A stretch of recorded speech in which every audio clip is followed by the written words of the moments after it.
Hi friends, Jesus is my rock and that's how I roll. Welcome to another episode of California Preachin'. I have a very special guest today. If you want that Jesus vibe, don't forget to subscribe. Press that little icon and you'll get every single episode of Cal Preach that comes your way.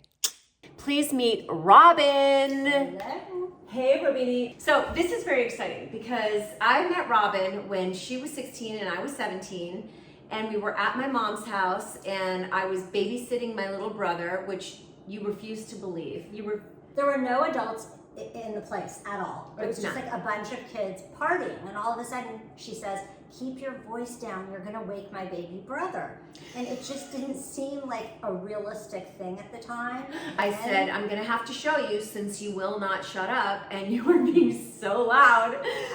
So we went in the next room and you showed me this precious sleeping baby. And you were like, no way. I felt a little guilty because we'd been so loud, or at least I had been so loud, and we were all partying in the next room. Yes, we were, but I was 100% sober. That's good. At the time. Yes, I was not. Because I was newly in AA. Yes. I convinced you to get sober with me. And we did. So we started hanging out every day. We were tied to the hip. We had so much fun. So much fun. Yeah. Together. And we really started pulling our lives together. Like it was all of a sudden about getting healthy and having a good life and not partying with the 2-year-old next door. Right, and being sober. I had a little apartment downstairs from my mom's house, and I remember we were sitting on the couch. I remember you started really inquiring and getting really pressing into me about my father. And you kept saying, but China, don't you feel any pain around the fact that you never knew your dad and you never had a relationship with your dad? And I remember really being guarded about it and saying like, no, I was fine. I also didn't have a relationship with my father, so I was trying to understand how you got through it. Right. So I was kind of confronting your blocks, if you will. Mm-hmm. And you weren't even a certified therapist at that time. No. And now she's a psychologist. psychologist. This is Dr. Robyn. It is. But I was doing the same thing. I was trying to understand, like, how do you tick? What makes you tick? Oh yeah, you were, and you were relentless. And then there was one thing you said that really triggered me, and if I'm correct, I think it was something like, but China, don't you know that you deserved to have a relationship with your own father and that's gone forever? And that's like that ship has sailed. Because you were growing up. Right, because I was growing up, like your childhood is over and you're never gonna have that. And I had never thought of that. And there was no going backwards in time. And I remember in that exact moment, I literally collapsed, fell to my knees on the floor and started to bawl. Do you remember that? Yeah. And did I freak you out when I did that? Or were you like, oh no, what have I done? I was probably like, yeah, I thought so, you know? Wow. I was so shocked that those emotions were just laying dormant underneath the surface. I didn't realize that was even there. Years later, I remember you confronting me. I remember where I was sitting outside my house saying that you felt like I had plate glass around me. Do you remember that? Yes. And that like you couldn't. So the tables were turned. The tables turned. And I remember that. And I felt like, oh my gosh, I feel like that. Mm-hmm. I am behind a plate of glass because that was my protection. Mm-hmm. And you did the same thing when you were a kid, kind of not with the plate of glass, but with like looking from eye to eye. And really fast. My eyes would shift back and forth really, really, really, really, really, really fast. so fast that you couldn't do it. You couldn't simulate it. It was like, yeah, insane. And it would make you dizzy. And I remember directors, when I would do these movies of the week I was doing as a young lady, they would come up to me and say, can you stop your eyes from darting back and forth? The balance. Yeah. And I was like, I don't even know I'm doing it. I'm not even conscious of it. One director was really honest with me. He was like, China, you're never, ever going to have a career in Hollywood if you can't stop your eyes from doing that. They were shifting at such a fast pace. So fast. And I think it only happened when something was like intense or emotional. And it was, I think, a way to protect yourself and cut off and compartmentalize, which we're all so good at, right? Fascinating. We had really intense childhoods. I think that you and I connected so strongly and bonded because of like a trauma bond in a way. You know what I mean? Because we both had come from such painful backgrounds, and because I don't know that I felt understood by people, and I felt like I could understand and connect to you. Mm-hmm. So the drugs, the dads that didn't show up, and when they did show up, they were inappropriately behaved. The feeling of growing up afraid. And abandoned. Mm-hmm. We definitely... I remember looking out between the shutters, waiting for him to come, and he'd never come. Me too. I remember my mom saying, well, your dad says he's going to come pick you up at 12, and I'd be waiting there at 11. Right. Ready to go, dressed nicely, like all put together. 12 would go, 1 would come, 2 would come, and she'd be like, why are you still sitting there? He's not coming. I remember being so angry at her for saying that. On Christmas. No. Yeah. I wanted to show you guys my stuffed animal that I got. I got my stuffed animal. It's so soft. So soft. Pokey, don't steal it. When I was in New York visiting my dad, I was supposed to be at Disney World. This is one of the worst stories. This is really a tough heartbreaking one. So I got to New York and I was waiting to go to Disney World, and I figured out after about day 2 that Disney World wasn't happening. Yeah, I was with my brother, and I remember being in New York, and I remember waiting for Disney World to start, like, when are we going to Disney World? I remember saying to my dad, Dad, when are we leaving for Disney World? And he'd always be like, tomorrow, we're leaving tomorrow, I've got the tickets, we're leaving tomorrow. My brother was there with me, and he said, let's play squirt gun. We go into the bathroom, and he opens a drawer, and he pulls out, like, all these syringes, empty syringes with no needle, just like child's play.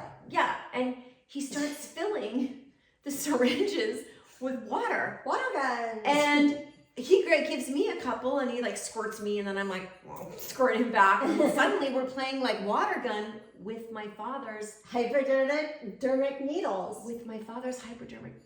Like, obviously there was no needle, but we were just playing squirt guns. I remember thinking, what are these? Like, they're shots. Like, ew. What? You know, I hated getting shots as a kid. Of course, we all did. I remember kicking my Dr. Fleiss was my doctor. Heidi Fleiss's father was my doctor, and I remember he tried to give me a shot, and I kicked him. I remember the next day, I walked in to my father's room, and his wife was actually shooting up, and there was blood coming down her arm.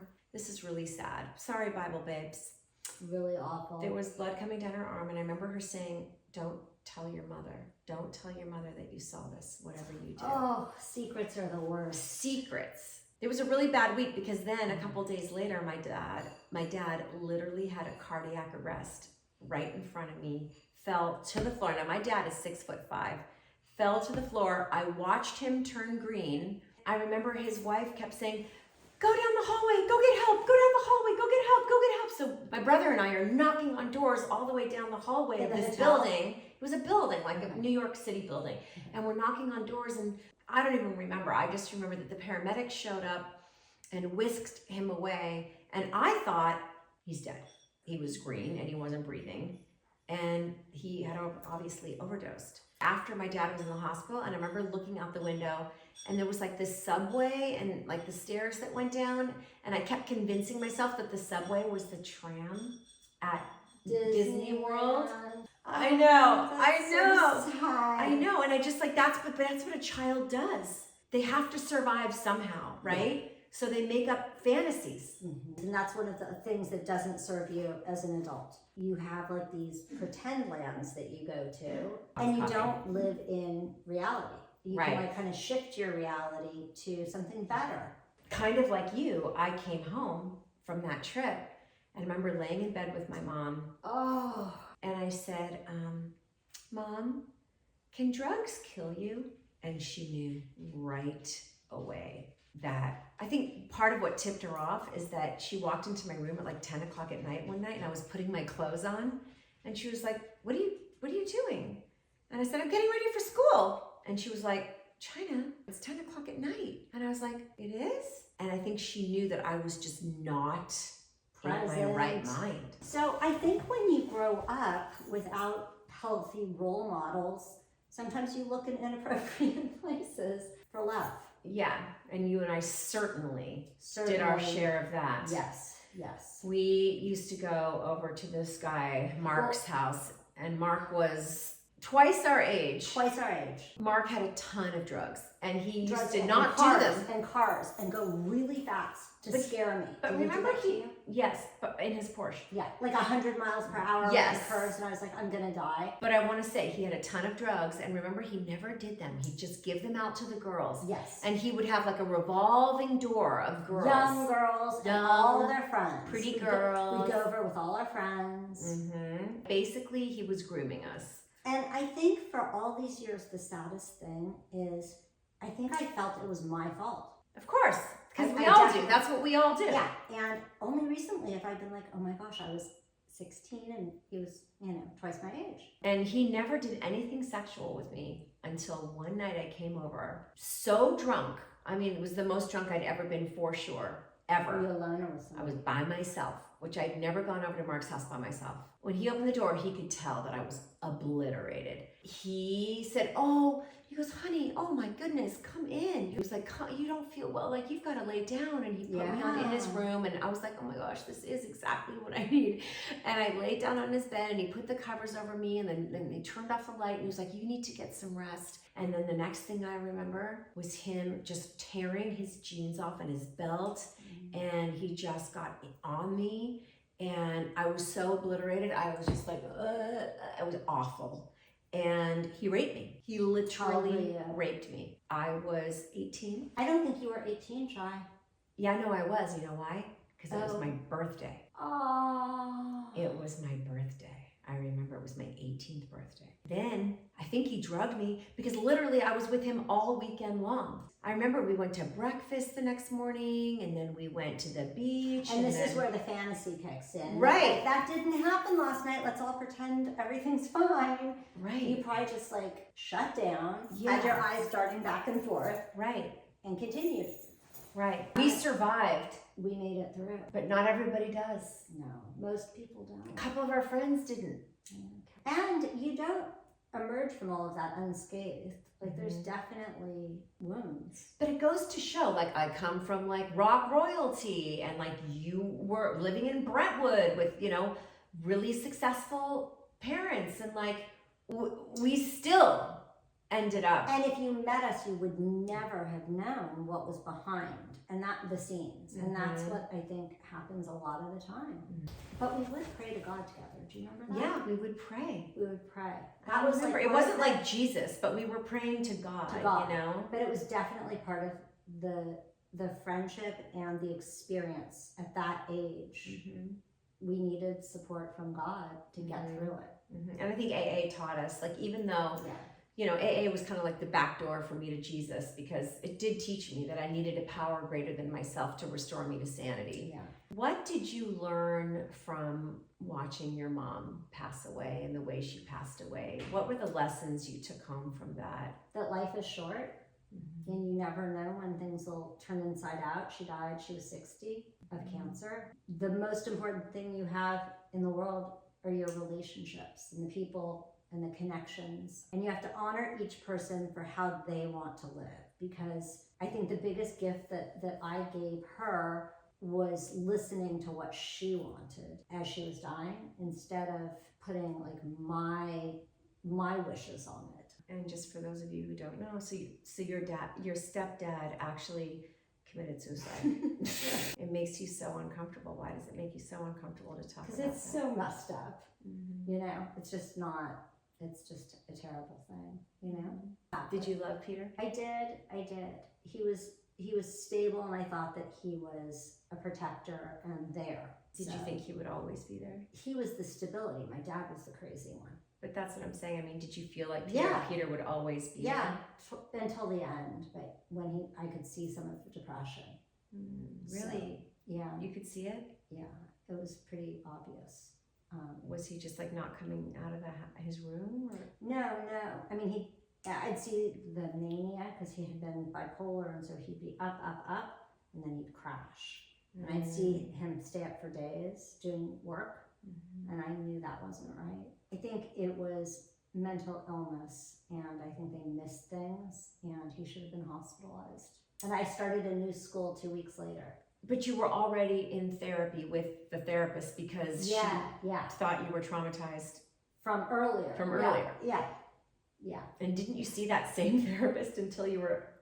I still see her sometimes now. I love Dr. Gordon. I love her. That's I know, insane. Could you imagine seeing a therapist when you're 5 and then going back when you're in your 50s? You're still in your 50s. Well, it's always like, you know, I've always like a revolving. You've met her. I know. I've met her. Yeah. Yeah, I used to see her husband. Oh. And remember you called me one day and you were like, he thinks you're really messed up. I did not say that. Yes, I you did not. You did. And I was like, isn't he not supposed to talk to you about that? He would never tell me. You did. You said that to me. I want to tell you guys that I was like upset and crying this morning and this afternoon. Robyn had to work, but then when she was done with work, she said, would you like me to drive up to Santa Barbara? And this is the first time she's seen my house. I cannot believe how beautiful and tranquil this place is. It's heavenly. It's so pretty. I'm so glad you love it and that you got a chance to see it. You've always been there to have my back, always. You know, my whole life. And that's, I think, what's most important about friendship, and you've always been there too.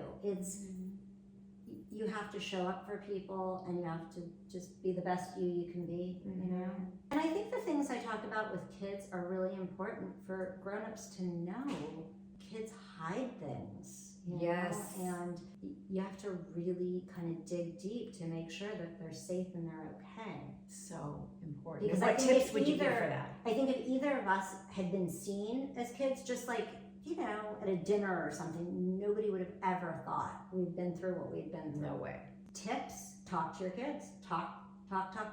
Always be there to listen. Try not to judge everything. Try to understand where they're coming from and be willing to get help for them, even if they don't want help. What if somebody had like a kid that's in their room and not coming out? What would you suggest for that? Like if they're just always on their computer? Because a lot of kids, you have to respect their space and give them space. But what if your motherly instinct tells you that they're depressed? Okay? Yeah. Well, sometimes you can't get in the door. You know, they won't open up or they won't work with you.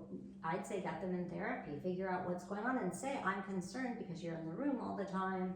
You know, I mean, most kids at one point go into their room and pull away and want to, you know, become more separate from you. And autonomous. Right, and that's healthy. So you have to know when it's healthy and when it isn't. And if you don't know or if you're concerned, always get help.